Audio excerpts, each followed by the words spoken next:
करना चाहते हैं, वहाँ से वो मज़हब को ख़त्म करना चाहते हैं। अब जो ईरान के जो लीडर हैं, जो बने हैं, उनको वो एक्सेप्ट नहीं कर रहे हैं। ट्रम्प साहब, अब आखिर आप बताइए, क्या ईरान इस उसमें है कि मुसलसल वो है ना जंग जारी रखेगा, मुसलसल जंग करता रहेगा? ईरान क्या इस पोजीशन में है कि नहीं, पीछे नहीं हटेगा? तो अगर पीछे नहीं हटता, इसलिए कि अब तो ट्रम्प साहब भी कह रहे हैं कि जी मुज़ाकरात कर ली जाए, बातचीत कर ली जाए, बैठ के बात करने के लिए तैयार है वो, मगर ईरान किसी तरह भी बात करने के लिए तैयार नहीं है। तो क्या ईरान कब, कितने अरसे तक ये जंग लड़ सकता है, कितने टाइम तक इसको झेल सकता है ईरान? और पूरी दुनिया में इससे इससे इसका क्या नुकसान होंगे, पूरी दुनिया के खत्ते पे क्या इसका असर पड़ेगा, जो आप लोग देख ही रहे हैं, मुसलसल हम लोग इस पे बात कर रहे हैं। और कितने नुकसानात हो रहे हैं दुबई में, आप देख लें क्या हालत हो रही है, फ्लाइटें बंद हैं, 1 बिलियन का जो है ना दुबई को वन डे नुकसान हो रहा है। सारी दुनिया में सभी को नुकसान हो रहा है, हालात दिन पे दिन खराब होते चले जा रहे हैं। तो आपकी क्या राय है, क्या जंग बंद कर देनी चाहिए, ईरान को बैठना चाहिए, मुज़ाकरात करनी चाहिए, बातचीत करनी चाहिए या नहीं करनी चाहिए, या मुसलसल इस जंग को जारी रखना चाहिए? ये आज का टॉपिक है। आप बताइए कि आपकी क्या इसमें राय है। जी साजिद भाई, जी महमूद भाई, क्या कहेंगे आप सर? जी जी, अस्सलाम वालेकुम, सबको जुमा मुबारक। बिल्कुल देखें, एक अफरा तफरी का आलम है और ये जैसे मेरी नजर में ये बिल्कुल वर्ल्ड वॉर की तरफ जा रहा है, क्योंकि मैं वहाँ पे बहुत अरसा रहा हूँ और मैंने वहाँ पे 3 वॉर गल्फ में देखी हैं। वहाँ पे सबसे बड़ा जो मसला हमें होता है ना, एक तो फूड जो है हमारी 100% नहीं तो 80% जो है वो आती है, इम्पोर्टेड है।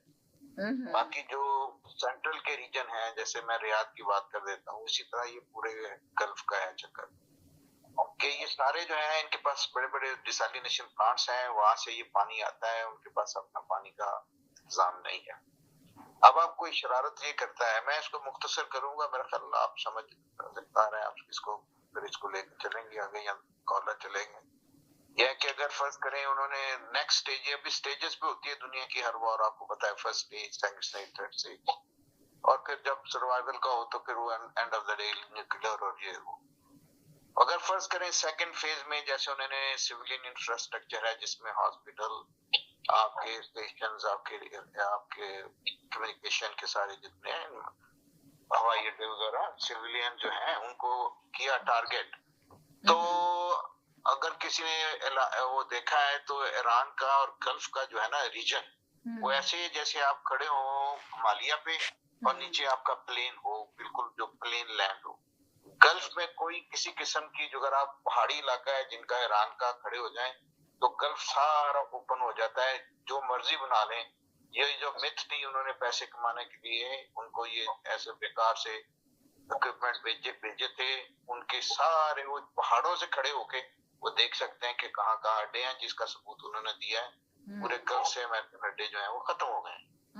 तो अभी एक मूवमेंट चलेगी, ये अगर उन्होंने फर्ज करें सेकंड फेज में पानी का स्ट्रक्चर इधर उधर को किया, तो लोग, आपको, मैंने वो देखा हुआ है कि वो जो पानी के ऊपर लोग किस तरह कतारें लगती थी और किस तरह एक दूसरे को मारते थे और एक दूसरे से छीनते थे। तो खुदा ना खासा अगर ये स्टेज आ गई तो आप वहां पे, आपको पता है दुबई में तो यूएई में 90% फॉरेनर हैं, सऊदीया में भी इस तरह मिलियंस के हिसाब से, सारे पूरे गल्फ का यही है, क्योंकि आर्टिफिशियल ये कंट्रीज थी, ये कंट्री तो थी नहीं, ये वर्ल्ड वॉर सेकंड पे वो ब्रिटिश ने बनाई थी, अभी वो उनकी पॉपुलेशन सारी उनके ऊपर बेस्ड है। वो लोग आज जहाज पकड़ेंगे जिनके पास पैसे हो अपने प्राइवेट प्लेन से, अमीर लोग वहां के गल्फ के भी भाग जाएंगे, तो वो क्लैप्स हो जाएंगी। अब एंड ऑफ द डे जो मैं देख रहा हूँ, अगर आप अमेरिकन भी चले गए, उनको भी क्या जरूरत है अपने बंदे मरवाने की, फॉरनर भी चले गए, तो आपने तो ये पूरा जो उनका ग्रेट इजराइल प्लान है वो तो फिर 100% पूरा हो गया। वो आराम से आएंगे, उसको कवर कर लेंगे, चले जाएंगे, क्योंकि ये लोग तो छोड़ के अपने पैसे इनके सबके बाहर हैं। कुवैत का वहाँ पे क्या है, यूएई का वहाँ पे क्या है, सऊदीया क्यों क्या है, सब इनके पैसे बाहर हैं, इन्वेस्टमेंट बाहर हैं, इन्होंने बड़े पहले पेश। तो यानी कि आपके कहने का मकसद ये है कि सारा नुकसान ईरान को होगा अगर ईरान ने मुसलसल जंग जारी रखी? ईरान ही है जो अभी लगा हुआ है, ईरान देखें वो तो बिखर जाएगा तो वो सबको ले जाएगा, नुकसान सिर्फ उसी का क्यों होगा? देखें, अगर फर्ज करो आपने, जैसे उन्होंने स्ट्रेट ऑफ हॉर्मुज भी बंद कर दी है, इसका 40% ऑयल जो है वो चाइना का चला गया, 40% 60% ऑयल, 60% इंडिया का गया। तो उसमें ये सारे, जब उनके वो उनकी इकोनॉमी कोलैप्स हो गई, तो आपका क्या ख्याल है, वो आराम से बैठे रहेंगे कि